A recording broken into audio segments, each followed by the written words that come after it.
આયુર્વેદિક ખજાનો ચેનલમાં તમારું હાર્દિક સ્વાગત છે। ફાયદા નંબર 1, કોલેસ્ટ્રોલ અને બ્લડ શુગરને નિયંત્રણમાં રાખવામાં થઈ શકે સહાયક। મીઠો લીમડો, કરી પત્તા માત્ર રસોઈનો સ્વાદ વધારતો મસાલો નથી, પરંતુ આયુર્વેદમાં તેને અનેક ઔષધીય ગુણોથી ભરપૂર માનવામાં આવ્યો છે।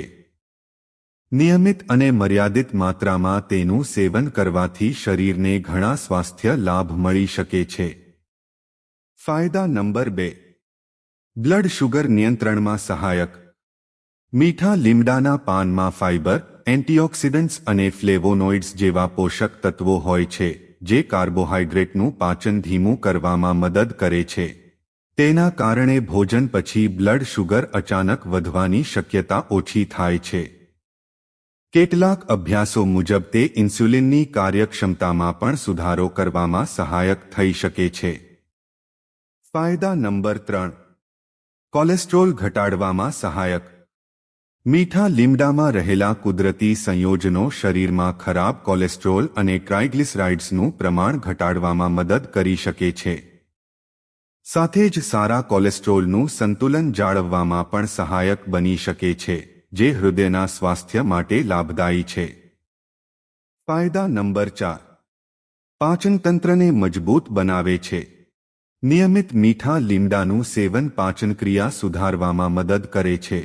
અપચો, ગેસ, એસિડિટી અને કબજિયાત જેવી સમસ્યાઓમાં રાહત આપવામાં સહાયક બની શકે છે। ફાયદા નંબર 5, લીવરને સ્વસ્થ રાખે છે। મીઠા લીમડામાં રહેલા એન્ટીઓક્સિડન્ટ્સ લીવરને ફ્રી રેડિકલ્સથી થતા નુકસાનથી બચાવવામાં મદદ કરે છે। તે લીવરની કાર્યક્ષમતા જાળવવામાં પણ ફાયદાકારક માનવામાં આવે છે। ફાયદા નંબર 6, વજન ઘટાડવામાં સહાયક બને છે। ફાઇબરનું પ્રમાણ વધુ હોવાથી લાંબા સમય સુધી પેટ ભરેલું રહેવાની લાગણી થાય છે, જેના કારણે વારંવાર ભૂખ લાગતી નથી અને વજન નિયંત્રણમાં રાખવામાં મદદ મળે છે। ફાયદા નંબર 7, આંખો અને વાળ માટે લાભદાયી। મીઠા લીમડામાં વિટામિન એ, વિટામિન સી અને આયર્ન જેવા પોષક તત્વો હોય છે, જે આંખોના સ્વાસ્થ્યને જાળવવામાં મદદ કરે છે। સાથે જ વાળના મૂળને પોષણ આપી વાળ ખરતા ઘટાડવામાં અને નવા વાળના વિકાસમાં પણ સહાયક બની શકે છે। ફાયદા નંબર 8, સ્ટ્રેસ ઘટાડવામાં સહાયક બને છે।